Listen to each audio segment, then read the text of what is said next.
నమస్తే, welcome to I dream social spotlight with కవిత.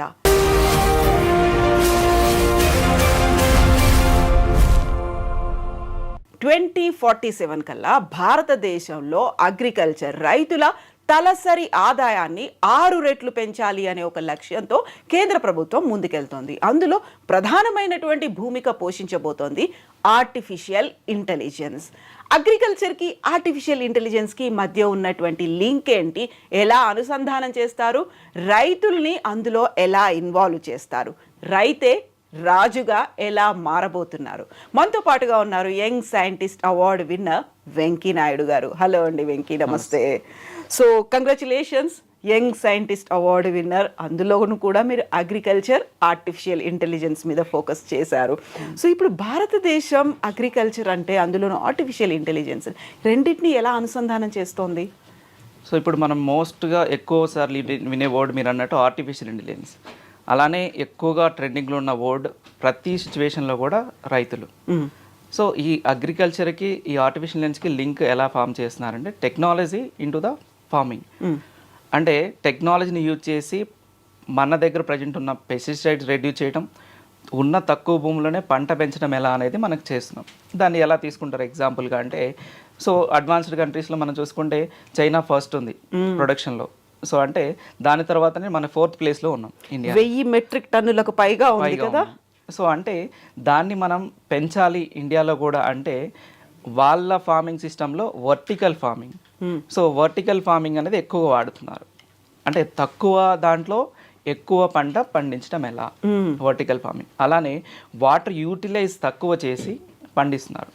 దానివల్ల ఏమవుతుందంటే మోస్ట్లీ లైక్ పంటకు వచ్చే డిసీజెస్ ఎక్కువగా వచ్చేది ఒకటి వాటర్ ద్వారా వస్తుంది, పొల్యూటెడ్ వాటర్ యూజ్ చేయడం, అండ్ ఆల్సో అంటే ఆ నేలకి సూటబుల్ పంట వేయకుండా వేరేది వేయడం వల్ల. కాబట్టి దాన్ని చెక్ చేయాలి అంటే నార్మల్గా అంతకుముందు లైక్ అక్కడ ఉన్న మట్టి తీసుకెళ్ళి కొంత టెస్ట్ చేసేవాళ్ళు సైంటిస్టులు. ఇప్పుడు కూడా చాలా వరకు సాయిల్ టెస్టింగ్ జరుగుతుంది. ఇప్పుడు దానికి అడ్వాన్స్మెంట్స్గా ఆర్టిఫిషియల్ ఇంటెలిజెన్స్ యాడ్ చేస్తున్నారు. అంటే ఆల్రెడీ ఈ ఆర్టిఫిషియల్ ఇంటెలిజెన్స్లో అల్గరిథం అని ఉంటుంది. మనం బాడీలో అంటే లైక్ మన బ్రెయిన్లో మనం ఎలా అయితే రికగ్నైజ్ చేస్తున్నామో, ఎగ్జాంపుల్ మన ఫ్రంట్లో ఒక బౌల్లో ఒక 4 ఫ్రూట్స్ పెట్టాం అనుకున్నాం, పండ్లు. మనం ఎలా ఐడెంటిఫై చేస్తున్నాం, దాని కలర్, టెక్స్చర్ ఎలా ఉంది, దాని స్మెల్ ఎలా ఉంది, దాన్ని బేస్ చేసుకుని మనం ఐడెంటిఫై చేస్తున్నాం. అంటే మన బ్రెయిన్లో ఆల్రెడీ చాలా ఫ్రూట్స్ మన బ్రెయిన్లో స్టోర్ అయినాయి, ఇమేజెస్, దానికి ఇన్ఫర్మేషన్. అలానే ఈ అల్గరిథమ్స్కి కూడా అలా ట్రైనింగ్ ఇచ్చేసి అంటే డిఫరెంట్ సాయిల్స్ మీద టెస్టింగ్ చేసేసి దాని యొక్క ఇన్ఫర్మేషన్ డేటా అనేది మనం అల్గరిథమ్కి ఇస్తాం. ఓకే, అది దాన్ని బేస్ చేసుకుని దాని యొక్క ఎక్స్పీరియన్స్ని బేస్ చేసుకొని ఈ సాయిల్ యొక్క ఇన్ఫర్మేషన్ దానికి ఐడెంటిఫై గానే ఈ పర్టికులర్గా నేల అనేది ఇలాంటి పంటలు వేస్తే ఎక్కువగా వచ్చే అవకాశం ఉంటుందనేది దాన్ని సజెషన్ చేస్తుంది. అంటే సజెషన్ చేసిన తర్వాత మళ్ళీ హ్యూమన్ డెసిషన్స్ కూడా ఉంటాయి కంపల్సరీ. అంటే సైంటిస్టులు చేసే వర్క్ కూడా ఇది. అక్కడ ఆర్టిఫిషియల్ ఇంటెలిజెన్స్ అనేది మనకు కంపల్సరీ అవసరం అవుతుంది. అయితే వెంకీ గారు, ఇప్పుడు మీరు ఒక మాట అన్నారు, వాటర్ని తక్కువ యూజ్ చేయడం. మన దగ్గర పండేటువంటి వరి అనేది మెజారిటీ ఉంది, ఆ తర్వాతే గోధుమ ఉంది. వరి అంటే నీళ్ళే ఎక్కువ కావాలి కదా. సో ఇప్పటికీ ఎక్సెస్ ప్రొడక్షన్ అయిపోయింది, నిల్వలు బాగా పెరిగిపోయాయి కాబట్టి కొంతకాలం వరిని వేయకపోయినా పర్లేదు. బట్ మేజర్ అంతా రైతులు ఆలోచించేది వరి గురించి ఆలోచిస్తారు. First priority. ఎంత మీరు అంతర పంటలు అన్నప్పటికీ, ఆల్టర్నేట్ క్రాపింగ్ అన్నప్పుడు, ఇవన్నీ చెప్పినప్పటికీ ఇంకా అంత మ్యాసివ్గా రీచ్ అవ్వలేదు కదా. సో దాన్ని ఎలా కమ్యూనికేట్ చేసి చెప్పగలుగుతున్నారు? సో అంటే అదే అండి, ఇప్పుడు అసలు వాటర్ అనేది 2 times నార్మల్గా మెరక పంటలు ఉంటాయి వాటర్ వేసి. సో వాటర్ వేసి దాంట్లో ఎక్కువగా మనం చెరకు ఒకటి, వరి వాడుతున్నాం. దాంట్లో వాటర్ తక్కువ తీసుకునే విధంగా దీన్ని జనరేట్ చేయగలిగితే మనం, అంటే అలాంటి సీడ్స్ మనం తయారు చేయగలిగితే, వంగడాలని కొత్త వాటిని మనం సైంటిస్టులు దాన్ని ఇన్వాల్వ్ చేయగలిగితే అప్పుడు ఏమవుతుందంటే మనకు మామూలుగా తెలంగాణ తీసుకున్న, ఆంధ్ర తీసుకున్నా కూడా కొన్ని ప్లేసెస్లో ఒక పంటే వేస్తున్నారు. అంటే వర్షాకాలం వేసే పంట వేస్తున్నారు, వేసంగి వేయలేకపోతున్నారు. ఏంటంటే వాటర్ సోర్స్ లేక, అంటే పంటకాలంలో వాటర్ రాకపోవడం. అని అదే సెకండ్ పంటగా మనకి ఈ వాటర్ తక్కువ వాడినట్లయితే ఆటోమేటిక్గా మనకి సెకండ్ టైం కూడా మనం పండించగలుగుతాం. దానికోసం కొత్తగా సైంటిస్టులు రీసెర్చ్ చేస్తున్నారు. లైక్ మనకి ఎలా అయితే గోధుమకి తక్కువ వాటర్, దానికి అంత వాటర్ అవసరం ఉండదు, సేమ్ అలానే వరి కూడా అదే పద్ధతిలో తయారు చేసే ప్లానింగ్లో ఉన్నారండి. అప్పుడు మనకి వాటర్ తక్కువ యూజ్ అయితే పంట ఎక్కువ వచ్చే అవకాశం ఉంటుంది మనకి. సో యూజువల్గా అగ్రికల్చర్ రైతులు అనగానే ఆర్టిఫిషియల్ ఇంటెలిజెన్స్ వాళ్ళకి వీళ్ళకి ఇంత లింక్ డైరెక్ట్గా ఎలా ఉంటుంది? వాళ్ళు డైలీ అప్డేట్స్ చూసుకుంటారా, లేకుంటే అంత అప్డేటెడ్గా ఉన్నారా, టెక్నాలజీ ఫ్రెండ్లీగా వాళ్ళు ఉన్నారా అనేది ఉంటుంది. ఏఐ అనేది కేవలం అగ్రికల్చర్ అంటే పంట వేయడం, పంటకు సంబంధించినటువంటి ఉత్పత్తి పెంచుకోవడం, దీనికి సంబంధించి ఉంటుందా? ఏ రంగాల్లో ఉంది అసలు? ఇక్కడ ఏఐ అనేది రైతులకి సంబంధించిందండి. ఒకప్పుడు ఫర్ ఎగ్జాంపుల్ వర్షం ఎప్పుడు వస్తుంది అనేది గెస్ చేయవాలి. చాలా మంది రైతులు మనం ఇప్పటికి చూస్తున్నాం, సడన్గా వర్షం వచ్చేసి పంట ఆరబెట్టినప్పుడు వర్షం పడి తడిచిపోయి పాడైపోవడం, ఇలాంటి వాటి కోసం ఏం చేస్తున్నారంటే వాళ్ళు ఎప్పుడు కూడా న్యూస్ చూసుకుంటూ కూర్చోలేరు. గవర్నమెంట్ ఏమంటుంది, న్యూస్ ఛానల్స్ కూడా మనం పబ్లిష్ చేస్తున్నాం, మనం మ్యాక్సిమం హెల్ప్ చేయడం ట్రై చేస్తున్నాం. అది రైతులకు ఇన్ఫర్మేషన్ వెళ్ళాలి అంటే వెళ్ళట్లేదు. సో దానికి అడ్వాన్స్మెంట్స్గా ఏఐ అనేది ముందే ప్రిడిక్ట్ చేయగలుగుతుంది. అంటే రాబోయే కాలాన్ని క్లైమేట్ సిచ్యువేషన్ అంటే వాతావరణంలో ఉన్న తేమని, వేడిని, గాలి వచ్చే స్పీడ్ని ఎనాలిసిస్ చేసేసుకొని రాబోయే 2 రోజుల్లో మనకి వర్షం ఉంటుంది అనేది ముందే ఇన్ఫర్మేషన్ వెళ్తుంది. రాబోయే 2 రోజులు అని చెప్పిన తర్వాత కూడా 1 డేలో వచ్చినవి కూడా ఉన్నాయి. కానీ ఏఐ అనేది దానికన్నా యాక్యురేట్గా రానున్న 2 గంటల్లో లేదా 20 నిమిషాల్లో వర్షం వస్తుందన్న విషయాన్ని కూడా మనకి ఇన్ఫర్మేషన్ ఇస్తుంది. దాన్ని సో మేము అంటే మా ఓన్గా మేము ఒక యాప్ తయారు చేస్తున్నామండి. రైతే రాజు అనే ఒక ఆర్గనైజేషన్ ట్రస్ట్ ఫామ్ చేసాం. దాని త్రూ ఏంటంటే అలర్ట్ ప్రతి మొబైల్లో ఇవాళ ప్రతి విలేజ్లో చూసుకుంటే ప్రతి ఫార్మర్ ఇంట్లో స్మార్ట్ మొబైల్ ఉంది. దానికి అలారం సిస్టమ్ అంటే ఒక వాయిస్ అనౌన్స్మెంట్ డైరెక్ట్గా వితౌట్ పర్మిషన్, అంటే మన మొబైల్ ఆన్ చేసి ప్లే చేస్తేనే వాళ్ళ సాంగ్స్ కానీ మ్యూజిక్ కానీ వస్తున్నాయి మనకి. అలా కాకుండా ఆటోమేటిక్గా ప్లే అవుతుంది. ఇప్పుడు ఫారిన్ కంట్రీస్ లో అంబర్ అలర్ట్ అనేది ఒకటి ఉంటుంది, ఎవరైనా మిస్ అయిపోయారు, ఏదైనా యాక్సిడెంట్ అయింది అనుకున్నప్పుడు గూగుల్ వాయిస్ మనం వాడుతున్నాం, అలెక్సా వాడుతున్నాం, సేమ్ అదే సిస్టంలో ఇలా పెడితే బెటర్గా ఉంటుంది. అప్పుడు ఆటోమేటిక్గా వాళ్ళు అలర్ట్ అయిపోతారు. అలానే రైతులకు ఏఐ ఎలా ఉపయోగపడుతుంది అంటే సెన్సార్ సిస్టమ్ వచ్చింది ఇప్పుడు. అంటే ఐఓటీ, ఇంటర్నెట్ ఆఫ్ థింగ్స్ అంటాం మనం.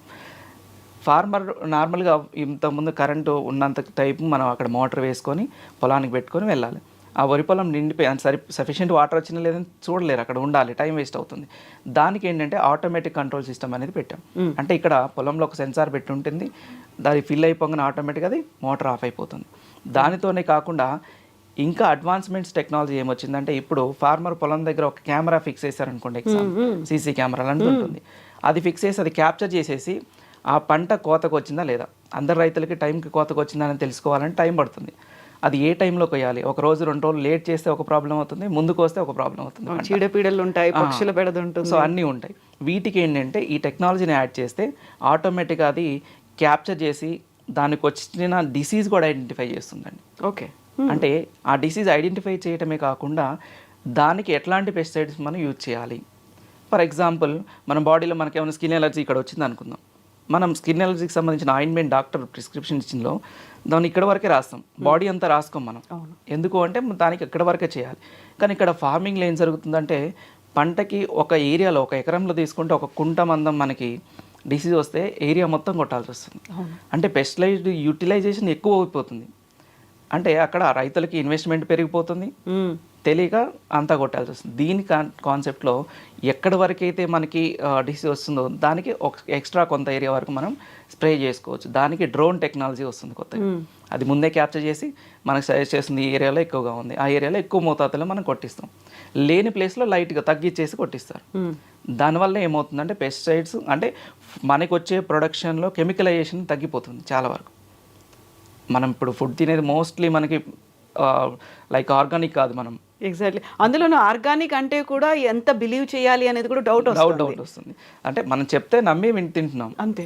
అలాంటి ఫుడ్ టెస్ట్లో కూడా మనకి ఏఐ వాడుతున్నారు. అంటే ఒక ఫుడ్ని మనం స్టోరేజ్ ఎంతవరకు మనం స్టాక్ పెట్టగలుగుతాం. ఇప్పుడు చాలామంది మిర్చి రైతులు కానీ పత్తి రైతులు కానీ చూసినట్లయితే, వరి రైతులు కానీ, మిర్చి రైతులు ఏం చేస్తారంటే రాబోయే 2 మంత్స్లో రేటు పెరిగిపోతుంది అనే ఉద్దేశంతో వీళ్ళు ఏసీలో అంటే గోడమ్స్లో పెడుతున్నారు, కోల్డ్ స్టోరేజ్లో. కానీ లాస్ట్కి వచ్చరికి ఇప్పుడున్న మిర్చి ఫర్ ఎగ్జాంపుల్ 18,000 ఉంది అనుకుందాం, 3 మంత్స్ తర్వాత అది 12,000 అవ్వచ్చు. ఎందుకు అంటే ఈ సిస్టమ్ ఎలా వస్తుందంటే చైనా మన ఇండియా నుంచి ఇంపోర్ట్ చేసుకోవడం తగ్గించింది. ఎందుకంటే వాళ్ళ టెస్టింగ్ సిస్టంలో అంటే వాళ్ళు ఫుడ్ టెస్టింగ్ చేసినప్పుడు ఇండియాలో పెస్టిసైడ్ యూటిలైజేషన్ ఎక్కువైపోయిందండి మోతాదులో. సో చైనా గవర్నమెంట్ ఏం చేసిందంటే అక్కడున్న రైతులకి ట్రైనింగ్ ఇచ్చేసి మనమే పండిద్దాం ఆ పంటని, ఇక్కడ టెక్నాలజీని యూజ్ చేసుకుందాం అని చెప్పేసి మిర్చి వాళ్ళే ఎక్కువ పండిస్తున్నారు. సో ఈ ఎక్స్పోర్ట్ ఆగిపోయినప్పుడు ఏమవుతుందంటే మన దగ్గర కాస్ట్ పెరగదు, తగ్గిపోతుంది. కాబట్టి అక్కడ చైనా వాళ్ళు టెక్నాలజీని చాలా బెస్ట్ వేలో యూజ్ చేస్తున్నారు ఆల్మోస్ట్. దాన్ని మనం అడాప్ట్ ప్రాపర్గా చేసుకొని మన దగ్గర ఆల్రెడీ ఉంది నాలెడ్జ్, దాన్ని మనం టెక్నాలజీ ప్రాపర్గా యూటిలైజ్ చేసుకుంటే మనం కూడా వాళ్ళకన్నా బెస్ట్ వేలో, అంటే వాళ్ళు టాప్ ఫస్ట్ ప్లేస్లో ఉన్నప్పుడు మనం కూడా ఆ స్టేజ్కి రీచ్ అవ్వగలుగుతాం. అది ఓన్లీ పాసిబిలిటీ మనం artificial intelligence and machine learning concept ద్వారా మనం చేయగలుగుతాం. అంటే ఎలాంటి పంట వేయాలి, ఏ టైంలో పెస్టిసైడ్స్ వాడాలి, ఏ టైంలో క్రాప్ కటింగ్ చేయాలి, దాన్ని ఏ టైంలో సేల్ చేయాలి, లేదా స్టోరేజ్ చేయాలంటే ఏ మెథడ్లో చేయాలి. మనకి మాన్యువల్ టెస్టింగ్ కన్నా కానీ మిషనరీ టెస్టింగ్ చాలా ఫాస్ట్ అయిపోతుంది.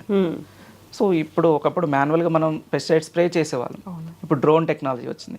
ఈ డ్రోన్ టెక్నాలజీలో కూడా నార్మల్గా ఆపరేషన్ చేయాలి. నెక్స్ట్ సిస్టమ్ ఎలా వస్తుందంటే జస్ట్ మనం ఒక ల్యాప్టాప్లో దానికి ప్రోగ్రామింగ్ అంటే దానికి మ్యాపింగ్ ఇచ్చేసి వదిలేస్తే అదే స్ప్రే చేసేసుకుంటూ వెళ్తుంది. అంటే అయిపోగానే దగ్గరకు వస్తుంది, మనం ఫిల్ చేసేస్తే ఆటోమేటిక్గా అది వెళ్ళి స్ప్రే చేసేస్తుంది. స్ప్రే చేసిన తర్వాత మనకి పంటకు సంబంధించిన టోటల్ వీడియో కూడా క్యాప్చర్ చేసి మనకి బ్యాకప్ ఇస్తూ ఉంటుంది. ఓకే, దాన్ని ఆర్టిఫిషియల్ ఇంటెలిజెన్స్ అనాలిసిస్ చేసి పంట యొక్క స్టేజ్ ఏంటి, దీని నుంచి క్రాప్ ఎంత రాబోతుంది ఎగ్జాక్ట్గా, అంటే ఎకరానికి 30 బస్తాలు వస్తుందా, 35 వస్తుందా, 40 వస్తుందా కూడా ముందే ప్రిడిక్ట్ చేయగలుగుతుండే పాసిబిలిటీస్ మనకి ఏఐ ద్వారా ఉంది. ఇప్పుడు మీరు చెప్పిన దాంట్లో ఒక డ్రోన్ టెక్నాలజీ కావచ్చు, లేకుంటే ల్యాప్టాప్ కావచ్చు, ఇవన్నీ మాట్లాడుకున్నప్పుడు ఒక యాప్ అనుకున్నప్పుడు ఇవన్నిటి అవేర్నెస్ రైతులకు కూడా ఇవ్వాల్సినటువంటి అవసరం. ఇప్పుడు మీరు నేను ఇక్కడ కూర్చొని మాట్లాడుకోవచ్చు, కేంద్ర ప్రభుత్వం అతిపెద్ద పథకాలు ఒక విజన్ లాగా పెట్టుకొని ముందుకు వెళ్తుండొచ్చు, కానీ స్టేక్ హోల్డర్స్ వాళ్ళకి అవేర్ చేయాలి, ఎడ్యుకేషన్ ఇవ్వాలి, ఎలా యూజ్ చేయాలనేది ఒక మెకానిజం ఉండాలి, ట్రైనింగ్ ఉండాలి. ఇదంతా లెబోరియస్ అనిపిస్తుంది, అంటే ఒక లెంతీ ప్రాసెస్ అనిపిస్తుందా? ఈజీగానే వాళ్ళు అర్థం చేసుకోగలుగుతారు, ఈజీగా అర్థం చేసుకోగలుగుతారండి. ఇక్కడ ఒక డ్రోన్ తీసుకుంటే ఎగ్జాంపుల్ ఒక రోజులో అది మినిమం టు మినిమం ఒక 15 to 20 acres స్ప్రే చేయగలుగుతుంది. ఓకే, అది హ్యూమన్ మాన్యువల్గా చేయాలి అంటే ఆల్మోస్ట్ ఆ 20 acres చేయడానికి మినిమం టు మినిమం ఒక 10 మంది కూలీలు కావాల్సి వస్తుంది స్ప్రే చేయడానికి. ఈ టెక్నాలజీని వాడటానికి ఆల్రెడీ ఇంజనీరింగ్ గ్రాడ్యుయేట్స్ మన ఇండియాలో కోకొల్లలో ఉన్నారు సఫిషియెంట్. అలాంటి వాళ్ళకి గవర్నమెంట్ మనకి training, drone training, pilot training అనేది కూడా కాన్సెప్ట్ ఇచ్చింది. గవర్నమెంట్ ఇస్తుంది, దానికి పర్చేజ్ చేస్తే మనకి సబ్సిడీ కూడా ఇస్తుంది. అలాంటి వాళ్ళు రైతులకి హెల్ప్ చేయాల్సి వస్తుంటుంది. అంటే మనం అక్కడ ఒక జాబ్ ఆపర్చునిటీ ప్రొవైడ్ చేయగలుగుతున్నాం, టెక్నాలజీని కూడా ఇంట్రడ్యూస్ చేయగలుగుతున్నాం. అక్కడ రైతులు చేయాల్సింది ఏంటండి, ఇదంతా ఆటోమేషన్. ఓన్లీ ఒక ఆపరేటర్ ఉంటే చాలు, 10 మంది ప్లేస్లో మనకి ఒకళ్ళే. అయితే అక్కడ 10 మందికి ఉపాధి పోతుంది కదా అనేది ఒకటి వస్తుంది కదా. ఉపాధి సిస్టంలోకి వచ్చేసరికి అండి, ఈ యొక్క ఏదైతే పంట ఇప్పుడు ఒక రైతు 10 ఎకరాల వరకే సాగు చేయగలుగుతాడు, టెక్నాలజీని యూజ్ చేయడం వల్ల 20 ఎకరాలు చేయగలుగుతాడు. అంటే మనకి ఎప్పుడైతే 20 ఎకరాలు చేయాలో రిక్వైర్మెంట్ కూడా ఆటోమేటిక్గా పెరిగిపోతుంది. ఇప్పుడు చదువుకొని వాళ్ళు ఎక్కువ మంది, ఇప్పుడు మనం అడ్వాన్స్మెంట్స్కి వెళ్తున్నామండి, మ్యాక్సిమం అందరూ కూడా డిగ్రీ, బీటెక్ అలా చేస్తున్నారు. అవును, నెక్స్ట్ జనరేషన్స్. సరే మన ఫాదర్స్ వాళ్ళు చేయకపోవచ్చు కానీ నెక్స్ట్ వచ్చే వాళ్ళు చేస్తున్నారు. కాబట్టి దీని నుంచి అంటే ఇప్పటి వరకు చాలామంది యూత్ ఎలా ఉన్నారంటే సాఫ్ట్వేర్ జాబ్ అయితేనే జాబు, గవర్నమెంట్ జాబ్ అయితేనే జాబు. రైతులు అంటే ఎప్పుడు కూడా చిన్న చూపు చూస్తున్నారు, అది కరెక్ట్ కాదు. రైతులకు కూడా ఆ స్టేజ్ రావాలంటే మీరు అన్నట్టు విజన్ 2047 2047కి కంప్లీట్గా చేంజ్ అయిపోతుంది. అంటే రానున్న 23 సంవత్సరాలు, రాబోయే 22-23 సంవత్సరాల్లో టెక్నాలజీ అనేది అందరికీ అందుబాటులో వస్తుంది. మనం ఎగ్జాంపుల్ చూసుకున్నామండి, టెక్నాలజీ అడాప్ట్ చేసుకోగలుగుతారా అనే ఉద్దేశం. ఇవాళ మేము మాది స్మాల్ విలేజ్లో చూస్తే పొలం పనికి వెళ్ళే వాళ్ళ దగ్గర కూడా స్మార్ట్ ఫోన్ ఉంటుంది, వాళ్ళకి తెలిసి వాడడం, దాన్ని ఎలా యూజ్ చేయాలనేది. ఒక 6 months బేబీ కూడా దాన్ని ప్రాపర్గా యూజ్ చేస్తుందంటే మీరు అర్థం చేసుకోండి టెక్నాలజీ అడాప్షన్ ఎంత ఫాస్ట్గా ఉంది అని. అంటే టెక్నాలజీని ఎవరైనా యూజ్ చేసుకునే ఆప్షన్లోకి డెవలప్మెంట్ అవుతుంది. ఈజీ ఇంటర్ఫేసింగ్ అంటారు దాన్ని. అంటే యూఐ ఎంత ఫాస్ట్గా ఇంటర్ఫేస్ చేస్తున్నాం మనం. అంటే టెక్నాలజీ మనం ట్రైనింగ్ ఇచ్చేసి ప్రాపర్గా చేస్తే దెన్ రైతులు కూడా దాన్ని అడాప్ట్ చేసుకోగలుగుతారు. ఇప్పుడు మీరు రైతే రాజు అనేటువంటి ఒక యాప్ గురించి చెప్పారు, అది ఓన్లీ మీరు పెట్టుకున్నటువంటి ఆ లిమిటెడ్ లొకేషన్లోనే ఉంటుందా, అందరి రైతులకి యాక్సెసిబుల్గా ఉందా? అది ఫస్ట్ మనం పైలట్ ప్రాజెక్ట్ కింద విలేజ్ సెలెక్ట్ చేసుకుంటున్నాం. సో దాని వరకు మేము టెస్ట్ చేసేసి దాంట్లో ఏమన్నా ఇంకా డెవలప్మెంట్ కావాలి, దాంట్లో సజెషన్స్, కొంతమంది రైతుల దగ్గర నుంచి సజెషన్స్, దీన్ని ఇలా చేస్తే బాగుంటుంది అంటే రైతు వెళ్ళాడు మిర్చి దగ్గరికి వెళ్ళి ఆ ట్రీని ఒక్కసారి మనం ప్లాంట్ని ఫోటో తీస్తే ఆటోమేటిక్గా సజెస్ట్ చేస్తుంది. ఆ సజెషన్ తెలుగులో ఇస్తుంది. వాళ్ళకి చదువుకునే వాళ్ళైతే ఓకే అర్థమవుతుంది, చదువుకోని వాళ్ళు అనుకోండి దానికి వాయిస్ వస్తుంది. ఓకే, ఈ పంటకి చీడ వచ్చింది, ఆడియో మెసేజ్ వచ్చింది, ఈ చీడ వచ్చింది అంటే ముడత వచ్చింది, దీనికి తెగులు వచ్చింది, ఈ పురుగు వచ్చింది, పచ్చ పురుగు వచ్చిందా, లేదా దోమకాటు పడ్డదా, ఇలాంటి సజెషన్స్ ఇచ్చినప్పుడు ఆటోమేటిక్గా అర్థమైపోతుంది వాళ్ళు. దీనికి ఇలాంటి మందు అంటే ఇక్కడ ప్రాబ్లం ఎక్కడ వచ్చిందంటే డైరెక్ట్గా మనం పెస్టిసైడ్స్ని ప్రిస్క్రైబ్ చేయకూడదు వాయిస్లో, అంటే ఆ యాప్లో ఇవ్వడానికి లేదు. వాళ్ళు ఇచ్చిన ఇన్ఫర్మేషన్ తీసుకెళ్ళేసి ఆ నియరెస్ట్ ఫెర్టిలైజర్ షాప్ అతనికి ఇస్తే అతను లేకుండా అక్కడ వ్యవసాయ అధికారులకు ఇచ్చిన గవర్నమెంట్ అధికారులు వాళ్ళు సజెస్ట్ చేస్తారు బాబు ఇంత మోతాదులో దీనికి వాడండి, ఇన్ని లీటర్స్ ఇంత మోతాదు కలిపేసి స్ప్రే చేయండి అనే సజెషన్స్ ఇస్తారు. అంటే వాళ్ళకి ఈజీ అయిపోతుంది. ఎందుకంటే పాతగా రైతులకు ఎక్స్పీరియన్స్ ఉన్న రైతులు అయితే వాళ్ళు ఈజీగా ఐడెంటిఫై చేస్తారు డిసీజ్. ఇప్పుడు ఏంటి యువ రైతులు వస్తున్నారు కొత్త వాళ్ళు, అంటే ఇంజనీరింగ్ చేసి కూడా యూఎస్లో అబ్రాడ్లో మాస్టర్ చేసి కూడా కొంతమంది వ్యవసాయం చేయడానికి ఇష్టపడి బ్యాక్ వస్తున్నారు. అలాంటి వాళ్ళకి ఏంటంటే ఇది ఈజీ యాక్సెస్ అయిపోతుంది టెక్నాలజీ కూడా.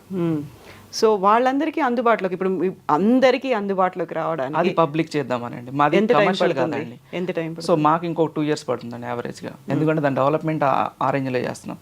డేటా ఎక్కువ వచ్చినప్పుడు అది లైక్ ఓపెన్ అవ్వాలి, స్లో డౌన్ అవ్వకుండా, లైక్ సర్వర్స్ కింద కానీ మేము ఇంకా దాన్ని ఇంప్రూవ్మెంట్ చేస్తున్నాం సింప్లిఫై చేయడానికి. అంటే ఎక్కువగా కాంప్లెక్స్ లేకుండా ఈజీ మెథడ్లో ప్రాసెస్ చేస్తున్నాం అండి. ఇప్పుడు మీకు కేంద్ర ప్రభుత్వం యంగ్ సైంటిస్ట్ అవార్డు ఇచ్చింది కంటిన్యూస్గా 2 years.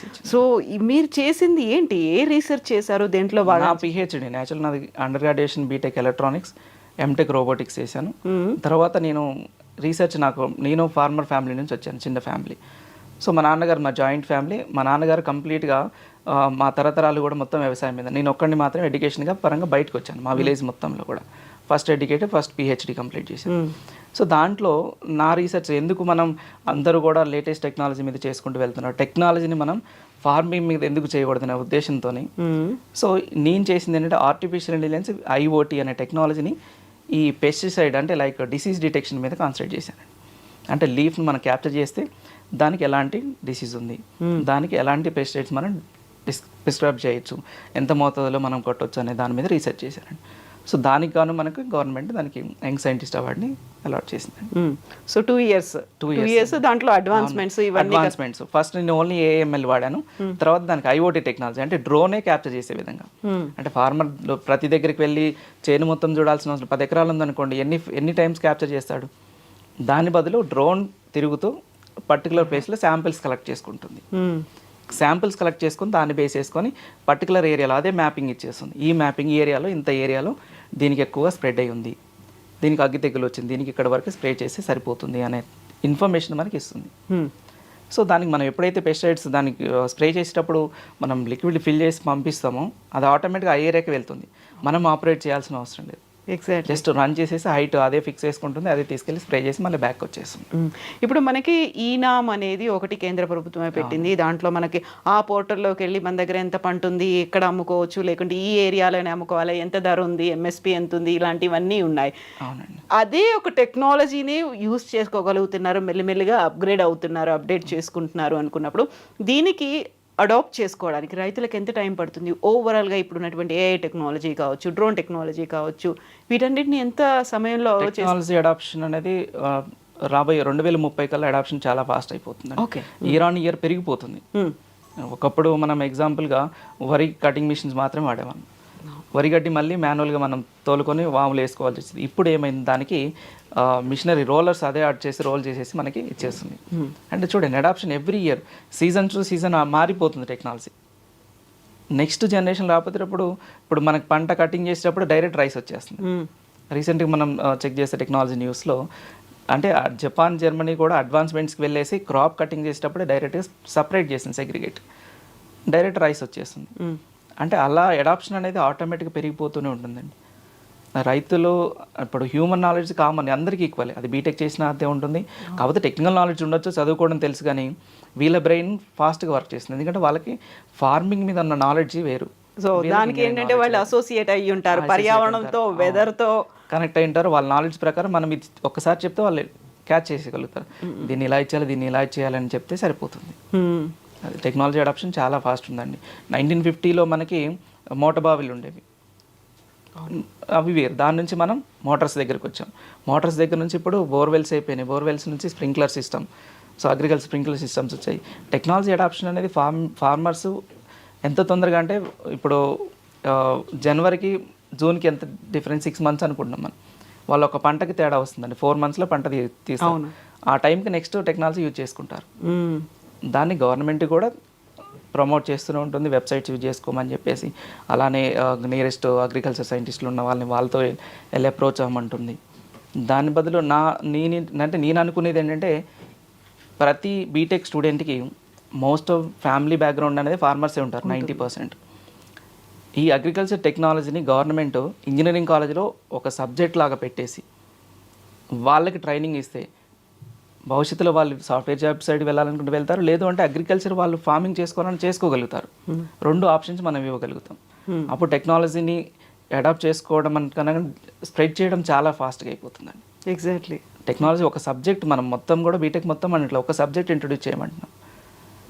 సో దానికోసం మేము రైతే రాజు అనే ఒక ఆర్గనైజేషన్ ద్వారా ఆల్మోస్ట్ చాలా గవర్నమెంట్ ఆఫీసర్స్ని కలిసి కలెక్టర్స్ని కలిసి చెప్పాము కూడా, సార్ ఈ కాన్సెప్ట్ పెట్టండి, ఇంజనీరింగ్ అంటే ఓన్లీ టెక్నాలజీనే కదా, టెక్నాలజీని అగ్రికల్చర్లోకి ఎలా యూజ్ చేయాలి అనేది ఒక కాన్సెప్ట్ ఒక సబ్జెక్ట్ పెట్టండి అని చెప్పేసి కూడా. ఎలా అయితే ఇప్పుడు బీఎస్సీ అగ్రికల్చర్ అనేది కనిపిస్తోంది, బీటెక్లో కూడా అగ్రికల్చర్. సో బీఎస్సీ అగ్రికల్చర్ అంటే ఇక్కడ చాలామంది ఓన్లీ సైంటిస్టులు వెళ్ళే వాళ్ళు చేస్తారు, అంటే బైపీసీ ఇంటర్మీడియట్లో బైపీసీ చేసి వెళ్తారు. కానీ ఎంపీసీ చేసి వచ్చే వాళ్ళు BTech bachelor in technology. So దానికోసం గవర్నమెంట్ అగ్రి బీటెక్ అని కొత్తగా వస్తుంది. సో అగ్రి బీటెక్ అంటే same technology with agriculture connect చేస్తుంది. కానీ అందరూ కూడా బ్రాంచ్ తీసుకోవడానికి అవకాశం ఉండదు. దాని బదులు అన్ని బ్రాంచెస్లో ఒక సబ్జెక్ట్ మనం ఇంట్రడ్యూస్ చేయగలిగితే అందరికీ అవేర్నెస్ వస్తుంది. యూజువల్గా ఇప్పుడు మీరు అగ్రి బీటెక్ అనేది ఫ్యూచర్ గురించి చూసుకుంటారు, కెరీర్ పరంగా బాగుంటుందా లేదా అనేది, అగ్రికల్చర్ మీద అంత ఇన్వెస్ట్ చేయవచ్చా, 4 years చదవచ్చా, మిగతా వాళ్ళకి అంత ఈజీగా సెటిల్ అయిపోతారు, ఇవన్నీ డౌట్లు ఉంటాయి. కాబట్టి సో మీరు చెప్పిన ఈ సజెషన్, మీరు ఎలాగో కేంద్ర ప్రభుత్వం దాకా వెళ్ళారు, అక్కడ అవార్డు కూడా తీసుకున్నారు, కాబట్టి వాళ్ళకి ఏమైనా సజెస్ట్ చేశారు? అక్కడ కేంద్ర ప్రపోజల్ ప్రిపేర్ చేస్తున్నాం అండి. దాని లైక్ ఒక సబ్జెక్ట్ మనం ఇంట్రడ్యూస్ చేయాలి అంటే కంపల్సరీ దానికి ఏఐసిటి నార్మ్స్ అవాయిడ్ చేయాలి. ఏఐసిటికి వెళ్ళాలంటే యూజీసీ నుంచి అప్రూవల్స్ రావాల్సింది. సో దానికోసం మనం ఏంటంటే మేము గవర్నమెంట్కి ప్రపోజల్ పెడుతుంది. దానికి సిలబస్, అసలు రియల్ టైంలో అగ్రికల్చర్ కావాల్సిన టెక్నాలజీ ఏంటి, దానికంటూ సిలబస్ ఏంటి, దానికి ల్యాబొరేటరీ ఏం కావాలి అనేది మేము ఒక ప్రొఫార్మా ప్రిపేర్ చేస్తున్నాం. అది వన్స్ ప్రిపేర్ అయిన తర్వాత ప్రపోజల్ రిక్వెస్ట్ పెట్టేస్తాం. గవర్నమెంట్ డెసిషన్ ఎంతవరకు తీసుకుంటుంది అనేది వెయిట్ చేసి చూడాలండి. ఎస్ అండి, thank you so much Venky Naidu గారు. Best wishes to you. నిజంగానే ఒక బ్రైట్ ఫ్యూచర్ అనేది నాట్ ఓన్లీ భారతదేశానికే కాదు, అగ్రికల్చర్ పరంగా కూడా ఒక కాంపిటీషన్ అనేది డెవలప్ అవుతుంది. అండ్ ఇతర దేశాలతో కూడా మనం కంపీట్ చేసుకోవచ్చు. టాప్ 10లో మనం టాప్ 4లో మాత్రమే ఉన్నాం. టాప్ 10కి రీచ్ అవ్వడానికి కూడా టెక్నాలజీ యూజ్ అవుతుంది, అందులో రైతుల భాగస్వామ్యం కూడా కావాలి. Thank you so much. Best wishes to you అండి.